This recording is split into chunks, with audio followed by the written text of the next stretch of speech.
नमस्कार विद्यार्थी मित्रांनो, या आजच्या व्हिडिओमध्ये आपण ॲनिमल क्लासिफिकेशनमधला पुढचा भाग पाहणार आहे. किंगडम कॅनिमॅलियामधील मागच्या वेळेला आपण फायलम ॲस्केलमेंथिसपर्यंतचे ॲनिमल्स पाहिले, क्लासिफिकेशन त्यांचं पाहिलं. Today we are going to study the phyla from Annelida, different phyla from Annelida. Next phylum is Annelida. ॲनिलिडाला याला मराठीमध्ये वलयी प्राणी असे म्हणतात. वलय, rings, they are called as the animals show presence of annular rings, annular circular, म्हणून Annelida. Annelida या शब्दाचा the body of the animal is divided into different segments, metameric segments they are called. संपूर्ण शरीर हे खंडांनी विभागलेलं असतं, म्हणून त्यांना वलयी प्राणी असं म्हणतात.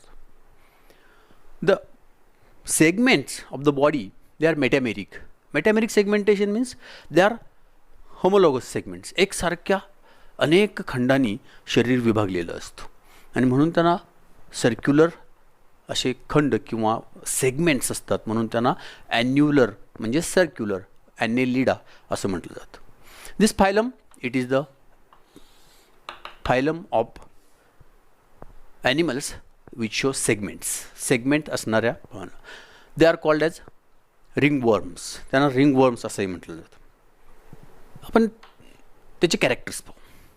कोणत्या प्रकारचे कॅरेक्टर्स? याचं एक एक्झाम्पल लक्षात ठेवा, अर्थवर्म. अर्थवर्म हे या फायलममधल्या ॲनिमल्स, फायलममधलं एक ॲनिमल आहे आणि त्यानुसार त्यांचे कॅरेक्टर्स तुमच्या लक्षात येतील. कुठं राहतात? हॅबिटपासून आपण सुरुवात करू. The animals are aquatic or some are ectoparasite. Ectoparasite, aquatic म्हणजे पाण्यामध्ये राहणारे fresh water animals, and ectoparasites means the parasitic animals which suck the blood outside the body of the animals. शरीराच्या बाहेर राहून जे ब्लड सक करतात त्यांना ectoparasite म्हणजे काही पॅरासायटिक ॲनिमल्स आहेत तर काही ॲक्वेटिक आहेत. ठीक. What about the different criteria which we have been already studied. वेगवेगळे आपण जे क्रायटेरिया पाहिले त्यापैकी कोणते क्रायटेरिया आहेत? मी मागच्या वेळी तुम्हाला सांगितलं होतं की ॲनिलिडापासून सर्व प्राणी कसे असतात? They R triploblastic. ट्रिप्लोब्लास्टिक म्हणजे 3 लेयर्सनी त्यांचं शरीर विभागलेलं आहे सेल्सच्या, ectoderm, mesoderm and endoderm. Triploblastic. They are coelomatic or you can call it as eucoelomatic. True coelom is present. Coelom absent असेल तर असिलोमॅटिक. मागच्या वेळी ॲनिमल कसे होते? Pseudo coelomatic. इथं मात्र coelomatic. Coelom means it is the body cavity which is present in between कशाच्या मध्ये असणारी body wall and alimentary canal. Digestive system आणि बॉडी वॉलच्या मध्ये असणाऱ्या पोकळीला आपण सिलोम म्हणतो. इथून पुढचे म्हणजे फायलम ॲनिलिडापासून पुढं सर्व प्राणी हे सिलोम असणारे आहेत, म्हणून त्यांना आपण म्हणतो युसिलोमॅटिक. ट्रिप्लोब्लास्टिक, युसिलोमॅटिक. ह्यांचं बॉडी प्लॅन कसं असतो? They are having tube within tube body plan. Tube within tube body plan असणारे इथून पुढे सर्व प्राणी आहेत. इथून पुढच्या सर्व ॲनिलिडांना हे 3 कॅरेक्टर्स लिहायचे. ॲनिमल कसे असतात? They are bilaterally symmetrical.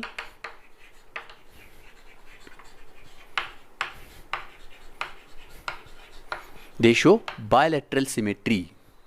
Bilaterally symmetrical animals ही त्याचे क्रायटेरिया आपण पाहिलेले. आणखी काय क्रायटेरिया दिसतात आपण पाहूया. There are some aquatic which also live in some marshy places forming or burrows in the soil. For example earthworm. Earthworm कुठं राहतो? मॉइस्ट सॉईलमध्ये राहतो, मार्शी प्लेसेसमध्ये राहतो आणि जमिनीमध्ये लहान लहान छिद्र म्हणजे बोरोईंग म्हणजे छिद्र तयार करून राहतो, म्हणून त्यांना बोरोईंग ॲनिमल्स म्हणतात. They form burrow in the wet soil.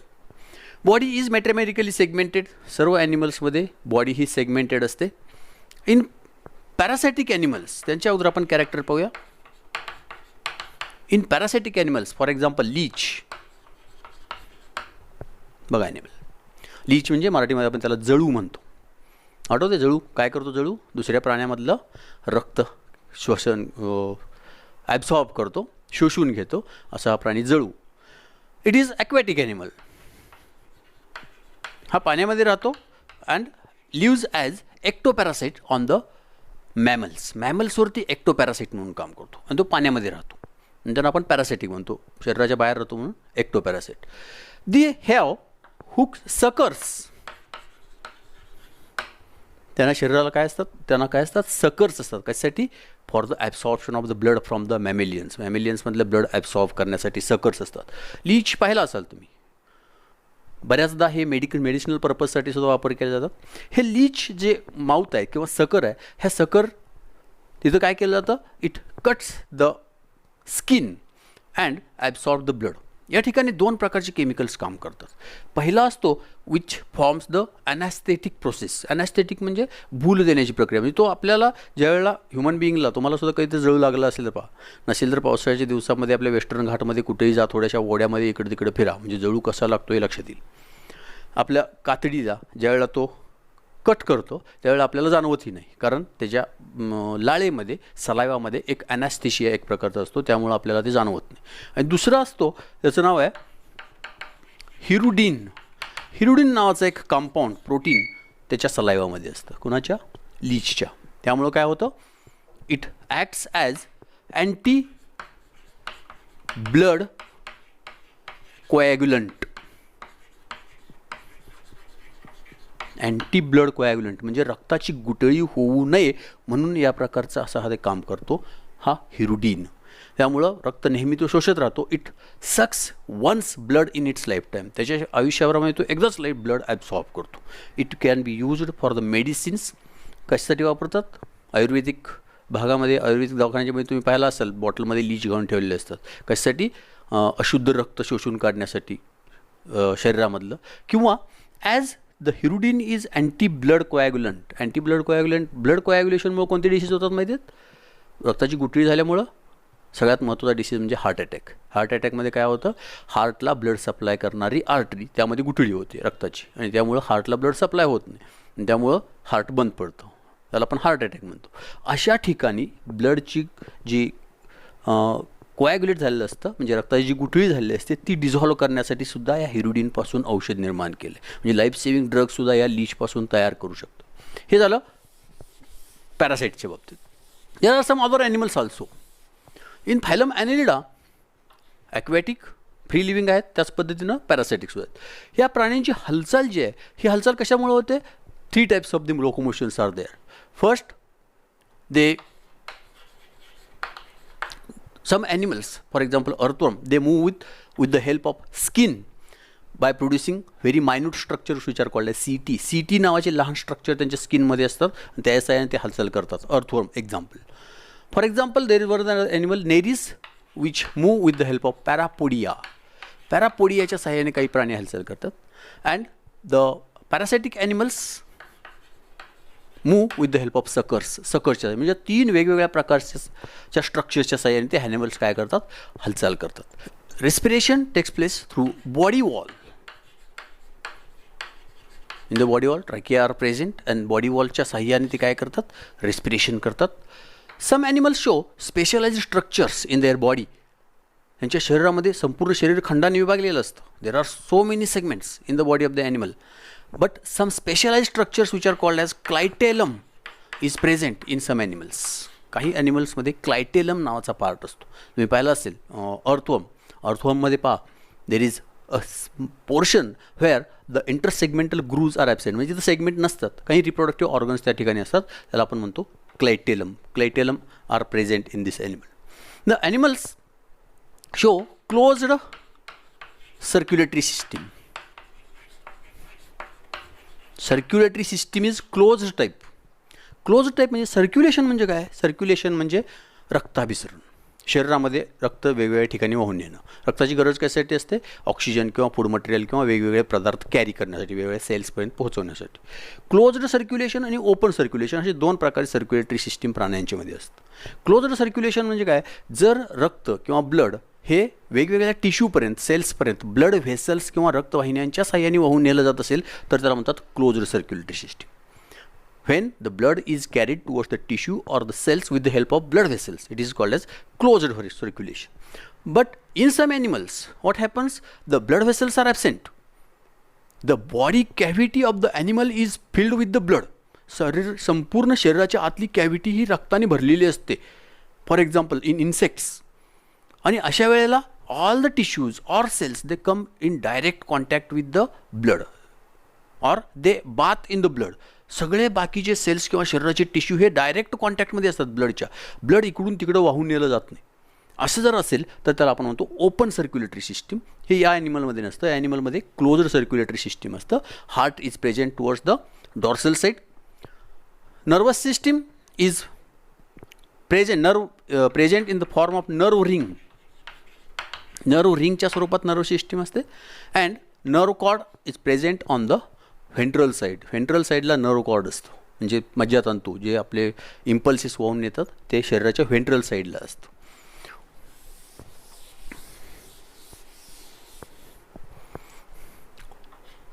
The animals are hermaphrodite. Both the sex organs are present in the same animal, but the fertilization is cross fertilization. हे fertilization cross fertilization असतं. Hermaphrodites animals are present. Sexual reproduction is there. Asexual reproduction इथून पुढे असणार नाही. Asexual reproduction is absent. And the animals are oviparous. Examples. There are different examples. Earthworm, Nereis, and leech. Hirudinea, leechचं नाव आहे. Hirudinea, Nereis, earthworm. These are the examples from the phylum Annelida. Annelida म्हणजे वलयी प्राणी, लक्षात ठेवा.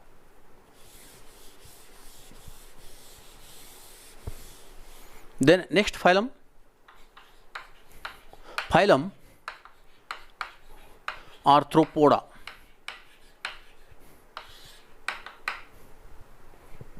बऱ्याचदा शब्द गेला असेल. Arthropoda, फोडा, फोडा का पोडा, पोडा आहे, फोडा नव्हे, लक्षात ठेवा. Arthropoda. Arthros means joints.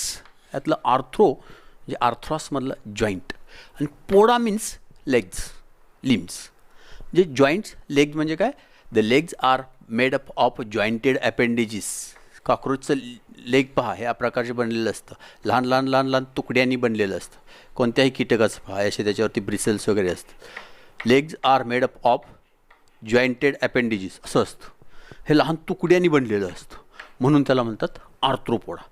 The important characteristic of the animal is they show jointed appendages. शरीरातून जे बाहेर पडणारे सगळे पार्ट्स असतात, लेग्स असतील, अँटेना असतील, वेगवेगळ्या प्रकारचे पार्ट्स, आणखी प्लिओपॉड्स असतील, सर्व पार्ट्स हे लहान लहान तुकड्यांनी जोडलेले असतात, म्हणून आर्थ्रोपोडा. महत्त्वाचे कॅरेक्टर आपण बघा.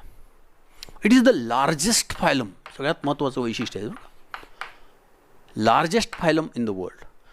संपूर्ण पृथ्वीवरती सर्वात जास्त ॲनिमल्स या आर्थ्रोपोडा या ग्रुपमध्ये. संख्या त्यांची प्रचंड आहे. नोन ॲनिमल्सही तेवढे आहेत, अननोनही भरपूर आहेत. दे are omni present. Omni present म्हणजे सर्व ठिकाणी आढळतात. पाण्यामध्ये आढळतात, ओल्या मातीमध्ये आढळतात, म्हणजे चिखल वगैरे असेल त्या ठिकाणी आढळतात, जमिनीवरती आढळतात, वाळवंटात आढळतात, झाडांच्यावरती आढळतात, सर्व ठिकाणी आढळतात, म्हणून त्यांना ओमनी प्रेझेंट होतात. They are omni present. Criteria, they are eucoelomatic, triploblastic, eucoelomatic, tube within tube body plan, हे सगळं त्यांच्यामध्ये आहेच. Body is divided into head, thorax and abdomen. Head म्हणजे डोकं, thorax म्हणजे छाती, abdomen म्हणजे पोट. In some animals, head and thorax they are united forming cephalothorax. काही ॲनिमल्समध्ये हेड आणि थोरॅक्स जॉईन झालेलं असतं आणि एक कॉमन स्ट्रक्चर तयार होतं, त्याला सिफॅलोथोरॅक्स म्हणतात. The body is covered bye chitin or calcium carbonate.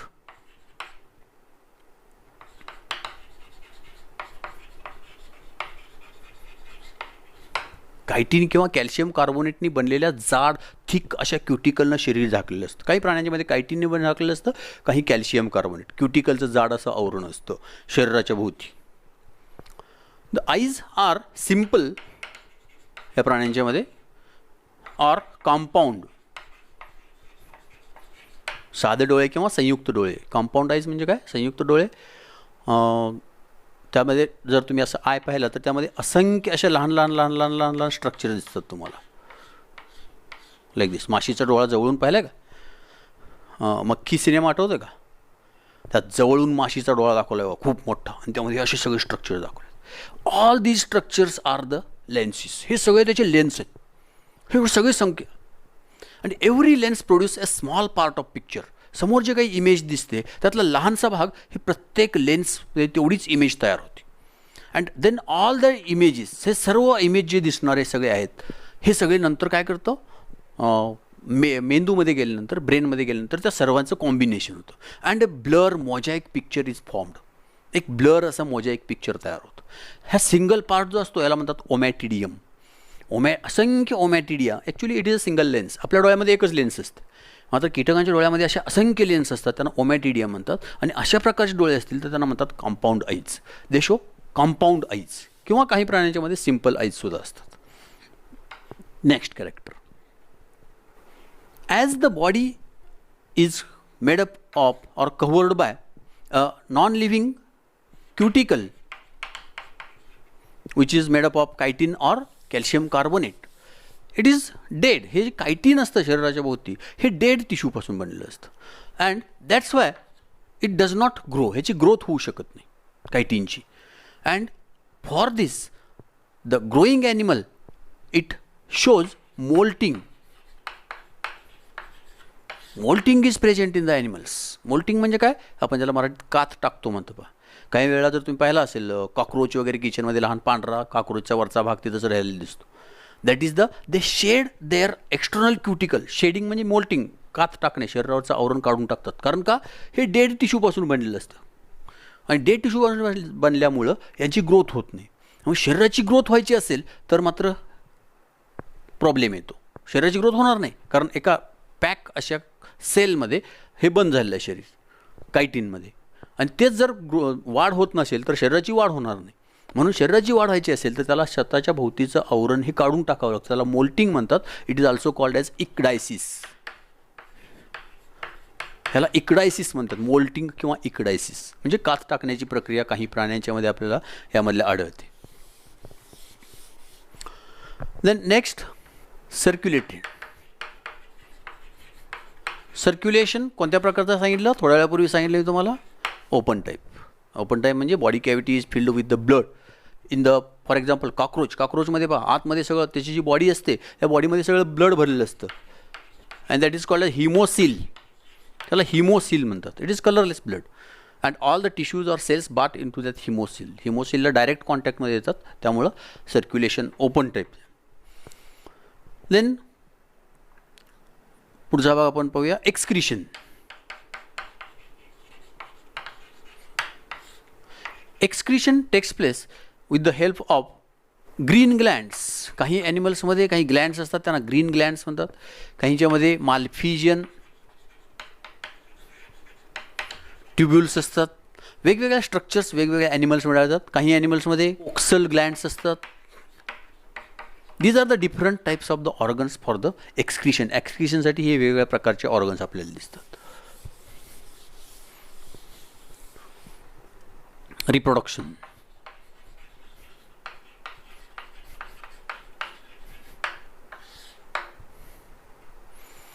Reproduction, sexual reproduction is there. Fertilization is internal fertilization है. All the animals are oviparous. Oviparous म्हणजे काय? एग लेईंग ॲनिमल्स, अंडी घालणारे प्राणी असतात सगळे. But only exception is scorpion. Scorpion म्हणजे विंचू. मराठीमध्ये एक म्हण आहे पहा, विंचवाची बिराड पाठीवर. बिराड पाठीवर म्हणजे त्याची सर्व लहान लहान पिल्लं सुरुवातीच्या काळात ते विंचवाच्या पाठीवर बसलेली असतात. कारण तो कसा आहे? विविपेरस आहे. विविपेरस आणि ओविपेरस असे दोन प्रकारचे ॲनिमल असतात. ओविपेरस याचा अर्थ एग लेईंग ॲनिमल्स, अंडी घालणाऱ्या प्राण्यांना ओविपेरस म्हणतात आणि डायरेक्ट पिलांना जन्म देणाऱ्या प्राण्यांना विविपेरस म्हणतात. Only scorpion is the viviparous. All other animals are oviparous. बाकीचे सगळे प्राणी हे ओविपेरस असतात. स्कॉर्पियन हा विविपेरस असतो. There are development is indirect. Or direct दोन्ही प्रकारचं असतं. म्हणजे काय बा, direct development and direct development. The young ones, if the young ones produced they are alike or just like the adults. जे जन्मणारे लहान प्राणी हे अडल्ट प्रमाणच असतील, त्यामध्ये दुसरी कुठल्याही प्रकारची डेव्हलपमेंट होत नाही. डायरेक्ट जन्मतात हे ते जन्मलेले लहान प्राणी आणि अडल्ट ॲनिमल्स हे एकसारखे असतील, त्यामध्ये काही डिफरन्स नसेल तर त्याला म्हणतात डायरेक्ट डेव्हलपमेंट.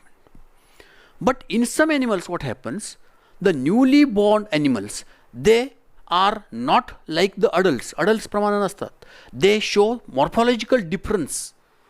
त्या अडल्ट्समध्ये आणि नवीन अंड्यातून बाहेर पडणाऱ्या पिलांच्यामध्ये वेगवेगळेपणा असतो. मग यांचं डेव्हलपमेंट एक वेगळ्या प्रकारची डेव्हलपमेंट होते, त्याला म्हणतात मेटॅमॉर्फॉसिस.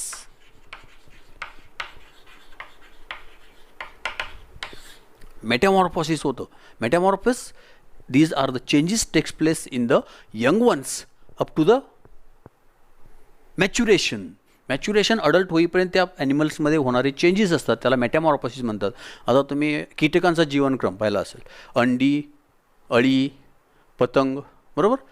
अंडी, अळी, कोश, पतंग पाहिलं असेल. एग, लार्वा, प्युपा अँड अंड्यातून बाहेर पडणारं फुलपाखराची अंडी पाहिलं असेल. फुलपाखराच्या अंड्यातून बाहेर पडणारा प्राणी फुलपाखरू असत नाही, तर तो अळी असतो. तो अळी कोशावस्थेत जातो, मग कोशापासून पुन्हा फुलपाखरू किंवा पतंग निर्माण होतं. ही जी प्रक्रिया आहे याला मेटॅमॉर्फॉसिस म्हणतात. ज्या ॲनिमल्समध्ये असं मेटॅमॉर्फॉसिस असतं त्या ॲनिमल्सच्या डेव्हलपमेंटला म्हणतात इनडायरेक्ट डेव्हलपमेंट. किंवा काही प्राण्यांच्यामध्ये डायरेक्टसुद्धा असतं. म्हणजे विंचवाची पिलं लहान वर्षापासून विंचवासारखीच दिसतं, त्यामुळे त्याला डायरेक्ट डेव्हलपमेंट होतात. काहींच्यामध्ये इनडायरेक्ट. असे दोन्ही प्रकारचे डेव्हलपमेंट आपल्याला यामध्ये आढळतं. Metamorphosis is present. The Arthropoda is very economically important. Economically very important phylum. हा इकॉनॉमिकली खूप महत्त्वाचा आहे आपल्या दृष्टीनं. कारण का, different economically important animals or different products are produced in this Arthropoda. या आर्थ्रोपोडामधले अनेक प्राण्यांच्यापासून इकॉनॉमी किंवा ह्युमन बिईंगला फायदेशीर अशा गोष्टी तयार होतात. For example there are some animals, for example crab, prawn, म्हणजे झिंगे किंवा खेकडे, दे आर इडिबल ॲनिमल्स. हे इडिबल आहेत, खाण्यासाठी त्याचा वापर केला जातो. त्यांची ग्रोथ घडवून आणली जाते, त्यांचं शेती केली जाते आणि त्यापासून आपल्याला फॉरेन एक्सचेंज किंवा पैसे मिळू शकतात. त्यामुळे दे आर इकॉनॉमिकली इम्पॉर्टंट. हे इकॉनॉमिकली इम्पॉर्टंट आहेत. त्यानंतर आणखी काही ॲनिमल्स आहेत या फायलममध्ये की जे आपल्याला उपयोगी आहेत. For example honeybee. हनीबीजपासून हनी मिळतं. सिल्कवर्मपासून सिल्क मिळतं आपल्याला, economically important. There are some lac insects. लाख, सोन्याच्या दागिन्यांच्यामध्ये आतमध्ये काळा भाग भरलेला असतो, अतिशय हलका असतो, त्याला लाख म्हणतात. ह्या लॅक नावाच्या लॅक इन्सेक्टपासून हे तयार करतात. हे लॅक इन्सेक्टपासून लॅक मिळतं. अशा प्रकारे हे ॲनिमल्स आपल्याला इकॉनॉमिकली इम्पॉर्टंट आहेत. त्याच पद्धतीनं there are some harmful animals also. यामध्ये काही हार्मफुल ॲनिमल्ससुद्धा आहेत. There are some parasites, ectoparasite. For example mosquito, डास आहेत, बेडबग्ज. ते काय करतात, हे आपल्याला अनेक प्रकारचे रोगजंतू पसरवण्यासाठी मदत करतात. डासापासून होणारे रोग आठवा, वेगवेगळे रोग आहेत. डेंग्यू फॉर एक्झाम्पल, हे एकापासून दुसरीकडे, मलेरियल पॅरासाइट एका ॲनिमलपासून दुसऱ्या ॲनिमलपर्यंत पसरवतात, त्यामुळं हा हार्मफुल ॲनिमल आहे. There are some other pests. अनेक प्रकारचे पिकांच्यावरती रोग निर्माण करणारी किडी ह्या फायलममध्ये येतात. त्यामुळे there are different pests which bring about destruction of crops. अनेक प्रकारचे डिस्ट्रक्शन आणतात. त्यानंतर लॉकुस्ट्स. लॉकुस्ट म्हणजे टोळधाड. मागच्या वर्षी आली होती पहा राजस्थानमध्ये, असंख्य संख्येने टोळ येतात आणि पिकं फस्त करून टाकतात. These are the pests. म्हणजे mosquitoes, bedbugs, locusts, these are some of the harmful animals which are present in this phylum. म्हणजे इकॉनॉमिकली हा फायलम खूप महत्त्वाचा आहे ह्युमन बिईंगच्या दृष्टीनं. It is about the phylum Arthropoda. Then phylum मॉलुस्का.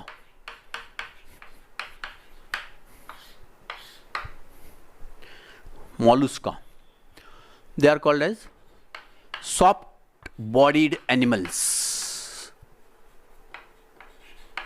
मराठीमध्ये मृदुकाय प्राणी.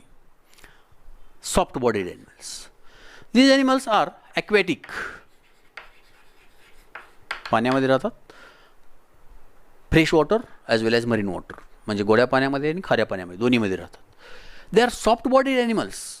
ॲनिमल्सचं बॉडी ही सॉफ्ट असते and is divided in to head, visceral mass and muscular foot. डोकं असतं. व्हिसरल मास म्हणजे शरीरापासून अनेक भाग जो शेलमध्ये असतो, शंखामध्ये असतो, की त्याचे वेगवेगळे भाग आपल्याला दाखवता येत नाहीत, एक्झॅक्ट त्याचं स्ट्रक्चर सांगता येत नाही, अशा सगळ्या भागाला व्हिसरल मास म्हणतात. आणि मस्क्युलर फूट, फॉर एक्झाम्पल स्नेल किंवा स्लग, गोगलगाय आठवा, त्याचं डोकं आपल्याला दिसतं, शरीर दिसतं, त्या बेसला काय असतात, मस्क्युलरपासून फूट बनलेलं असतं आणि त्याच्या शेलमध्ये काय असतं, अनेक प्रकारचे ऑर्गन्स असतात. ह्या ऑर्गन्सला सगळ्या म्हणतात व्हिसरल मास. म्हणजे हेड, व्हिसरल मास आणि फूट यामध्ये शरीर विभागलेलं असतं. The visceral mass is covered by a fold of muscles which is called as mantle. Mantle नावाचा एक मस्क्युलर फोल्ड शरीरामध्ये असतो त्याच्या. हा मॅन्टल काय करतो, which secretes a calcareous shell. Shell म्हणजे शंख. ह्या मॅन्टलपासून कॅल्शियम कार्बोनेटपासून तयार झालेलं शेल त्यामध्ये असतं. The maximum number of the animals show presence of shell externally or internally. काही ॲनिमल्सच्या बाहेर शेल असतो, काहींच्या शरीरामध्ये असतो, काहींच्यामध्ये शेल ॲब्सेंट असतं. शेल असणं हे या फायलमचं महत्त्वाचं वैशिष्ट्य आहे, presence of shell. Circulatory system is open type. Open circulatory system हवी असते. And the blood shows presence of a copper containing compound which is called as हेमोसायनिन. हिमोसायनिन नावाचं ऑर्गन त्यामध्ये असतं. द टेरेस्ट्रियल ॲनिमल्स जे जमिनीवरती राहतात, कासव snails, they show presence of lungs for the respiration. रेस्पिरेशनसाठी त्यामध्ये लंग्स असतात. And aquatic animals show presence of gills. Aquatic ॲनिमल्समध्ये गिल्स असतात, यामध्ये दिसतं आपल्याला. Excretion takes place by kidneys. किडनीच्या साहाय्याने होतं, which is called as organ of Bojanus. Bojanus सायंटिस्टचं नाव आहे. ऑर्गन ऑफ बोजानसच्या साहाय्याने हे एक्सक्रिशन केलं जातं. Sexes are separate, they are not हर्मॅफ्रोडाइट.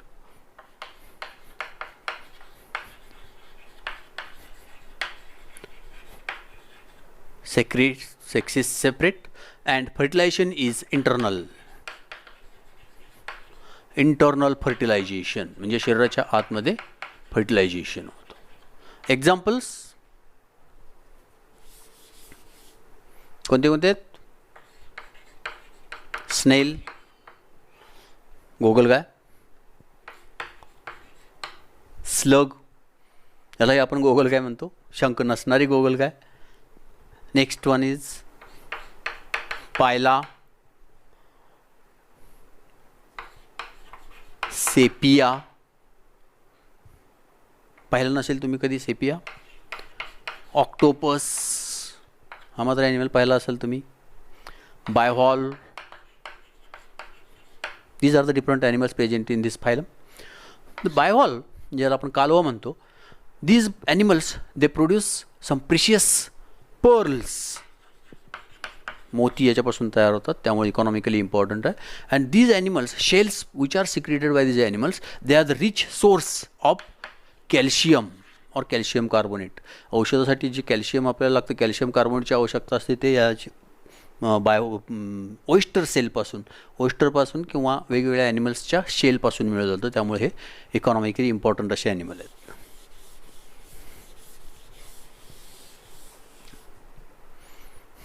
Oyster किंवा मोती, पर्ल्स, म्हणजे हे जे कालवे असतात किंवा ज्यामध्ये पर्ल्स तयार होतात, ज्यांना आपण ओइस्टर्स म्हणतो. ह्यामध्ये काय होतं, these animals they show they are closed in the two shells. दोन शेल्सच्या मध्ये झाकलेली असतात, बरोबर. आणि त्यांचं फक्त लहान मस्क्युलर फूट तेवढं शरीरातून बाहेर आलं असतं. आणि अशी प्राणी पाण्याच्या तळाला, तलावाच्या तळाला वगैरे राहत असतात. समजा चुकून एखादा हार्ड वाळूचा कण, सँड पार्टिकल त्यामध्ये एंटर केला, तर काय होतं, त्याचं शरीर आतमध्ये सॉफ्ट असतं, व्हिसरल मास असतं, कोणताही ऑर्गन वेगवेगळे त्याला नसतातच आतमध्ये, मात्र तो त्याला काय करतो, टोचू लागतो, त्रास करू लागतो. म्हणून असं ॲनिमल काय करतात, हे ॲनिमल स्वतःच्या शरीरातनं एक स्त्राव त्याच्या भोवती सोडतात आणि ते स्त्राव सोडल्यामुळं त्याच्या भोवती तो स्त्रावाचा त्या लेअर सिक्रिशन लेअरवरती लेअर पडायला लागतं आणि हा जो स्त्राव असतो हा अत्यंत चकचकीत असा शायनिंग असा असतो आणि त्यामुळं काही वेळानंतर काय होतं, त्याभोवती असा एक ग्लोब्युलर किंवा स्पेरिकल स्ट्रक्चर तयार होतं, त्याला आपण म्हणतो पर्ल किंवा मोती. आता पहा, कोणताही शेल तुम्ही पाहिला असेल, मोठा शेल घेऊन पहा, त्या शेलच्या आतील बाजूला पहा कलर कसा असतो, सेम कसं असतं, मोत्याप्रमाणे ग्लिटर होणारं असतं, चमकणारं असतं. That is the secretion. हे सिक्रिशन असतं आणि असं सिक्रिशन एखाद्या लहानशा अनवॉन्टेड सबस्टन्सच्या भोवती सोडल्यामुळे त्यापासून मोती तयार होतात. हे समुद्रामध्ये नॅचरल कंडिशन, त्याला नॅचरल पर्ल्स म्हणतात. आर्टिफिशियल पर्ल म्हणून एक पाहिलं असेल तुम्ही, कल्चर्ड पर्ल्स म्हणतात. मग अशा वेळी काय केलं जातं, ह्या पर्लची शेती केली जाते. म्हणजे काय केलं जातं, मोठा टँक करायचा, त्या टँकमध्ये जे ऑइस्टर्स किंवा जे ॲनिमल्स असे पर्ल तयार करतात ते लहानपणी त्या तलावामध्ये सोडायचे. त्यांची वाढ झाल्यानंतर आर्टिफिशियली ते थोडेसे फोडून त्यामध्ये लहान लहान कण टाकायचे कशाचे तरी एक्स्ट्रा ॲडिशनल, की ज्याच्यापोती ते सिक्रिशन सोडेल आणि पुन्हा त्याची ग्रोथ घडवून आणायची. आणि ग्रोथ झाल्यानंतर काही दिवसानंतर काय होतं, त्या आतमध्ये टाकलेले जे कण असतात त्याच्याभोवती काय होतं, सिक्रिशन होऊन मोती तयार होतात. मग असे पुन्हा बाहेर काढायचे, फोडायचे. ऑब्व्हियसली त्या ॲनिमलची त्यामध्ये डेथच होते आणि त्यानंतर त्यातले मोती काढून ते काय करायचं, ते इकॉनॉमिकली इम्पॉर्टंट असे हे ॲनिमल्स म्हणजे पर्ल कल्चरसुद्धा या ॲनिमल्सपासून तयार करतात. असे हे 3 आपण आता वेगवेगळे फायलम पाहिले. Phylum Annelida, phylum Arthropoda, phylum Mollusca. पुढचे फायलम आपण यानंतरच्या व्हिडिओमध्ये पाहूया. आणि जे काही फायला होतात पुस्तक घ्या, त्यामधले ॲनिमल्स कोणते आहेत बघा. आणखी काही ॲडिशनल एखादा कॅरेक्टर दिसतो का पहा. ज्या वेळेला इथं एक्सप्लेनेशन होतं त्यावेळेला तुमचं टेक्स्टबुक आणि नोटबुक घेऊन बसा नेहमी. नोटबुकमध्ये जे पॉईंट मी शॉर्टमध्ये लिहितो ते पॉईंट आऊट लिहित जावा, कारण त्या तुमच्या बुकमध्ये जे वेगवेगळे शब्द आहेत त्याचे काही मिनिंग इथं तुम्हाला समजतील आणि ते ज्यावेळी तुम्ही बुकमध्ये अभ्यास कराल त्यावेळी त्याचा योग्य अर्थ लागेल. लक्षात आलं? ठीक आहे, राहिलेला भाग आपण नेक्स्ट व्हिडिओमध्ये पाहूया. थँक्यू.